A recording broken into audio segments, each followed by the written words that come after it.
Bonjour. Aujourd'hui, notre leçon s'intitule Les subordonnées circonstancielles de but. Alors, avant de commencer, qu'est-ce que ça veut dire le but? Le but, c'est l'intention, c'est l'objectif, c'est la finalité. Alors, on exprime le rapport logique de but en mettant en relation deux actions, l'une réelle et l'autre éventuelle. Alors, le but est un objectif ou une intention que l'on désire atteindre ou un risque à éviter. C'est pourquoi il entraîne le mode subjonctif qui exprime une action qui n'est pas encore réalisée. Alors, pour comprendre ce que je viens de dire dans le premier diapositive, nous allons commencer tout d'abord par grand 1, sujet différent. Alors, on va partir de l'exemple numéro 1. Je vais téléphoner à Adil pour qu'il vienne. Alors, c'est une phrase complexe. Et vous savez tous que la phrase complexe se compose de la proposition 1 qui est la proposition principale et la proposition 2 qui est la proposition subordonnée. Alors, la proposition 1 exprime une action réelle. Ça veut dire qu'il existe dans la réalité. Et la proposition 2 exprime une action éventuelle. Alors, pour bien comprendre, nous allons commencer. Pour exprimer l'idée de la proposition 2, il faut poser tout d'abord la question suivante. Dans quel but je téléphone à Adil? Alors, le but que je veux atteindre, c'est qu'il vienne. Alors, va-t-il venir? Peut-être oui, peut-être non. C'est ça l'éventualité.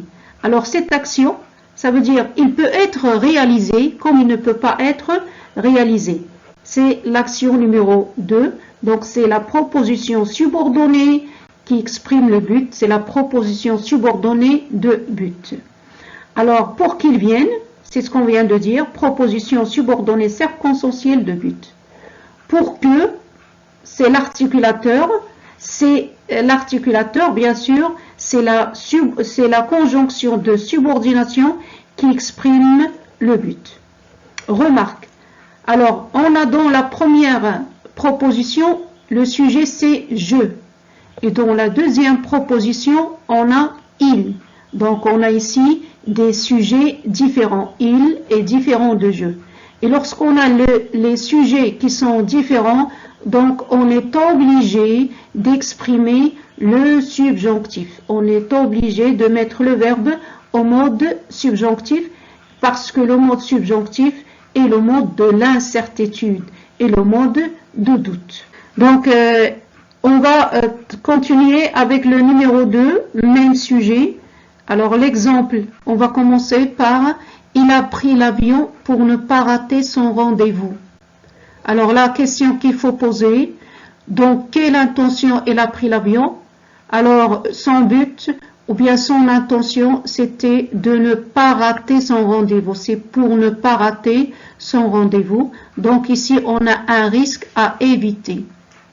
Alors, il faut remarquer aussi qu'on a le sujet, c'est il, dans la phrase, il, et on a le même sujet dans le complément circonstanciel. Donc, qui ne veut pas rater son rendez-vous, c'est lui. Alors, lui, c'est il. Alors, on a ici le même sujet. Le même sujet. Donc, il, c'est il. Dans le complément circonstanciel de but. Alors, il faut utiliser l'infinitif. Après pour, il faut toujours utiliser l'infinitif. Donc, lorsqu'on a un même sujet, il faut toujours utiliser l'infinitif. Alors, des locutions exprimant le but et qui impliquent l'infinitif, on peut trouver pour, afin de, à seule fin de manière à, de peur de crainte de. Alors, je passe maintenant à l'exemple numéro 2. Il a pris un parapluie de peur qu'il ne pleuve.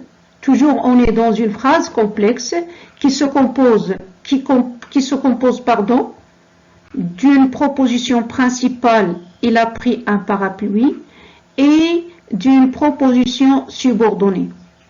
Alors, la question qu'il faut poser pour trouver le but, ou bien le risque à éviter, dans quel but elle a pris son parapluie? Alors, je vous demande, est-ce qu'on veut atteindre ce but ou bien l'éviter? Bien sûr, on veut l'éviter. On ne veut pas avoir la pluie. Alors, le sujet de la proposition 1, c'est il, et le sujet de la proposition 2, c'est la pluie. Deux sujets différents, donc il faut utiliser, s'il vous plaît, le subjonctif. Alors, la conjonction de subordination ici qui exprime le but, c'est de peur que. Alors, on a de peur que. C'est une conjonction de subordination qui exprime le but. Alors ici, c'est un but à éviter. C'est un risque à éviter. On a le nœud ici, mais faites attention, le nœud ici, il n'exprime pas la négation. C'est ce qu'on appelle le nœud explétif. Alors, des conjonctions de subordination qui expriment le but sont pour que, afin que, à seule fin que, de manière à ce que, de façon à ce que, de peur que, de crainte que. Alors, faites attention, on a de peur que, de crainte que, exprime un risque à éviter ou un but à éviter.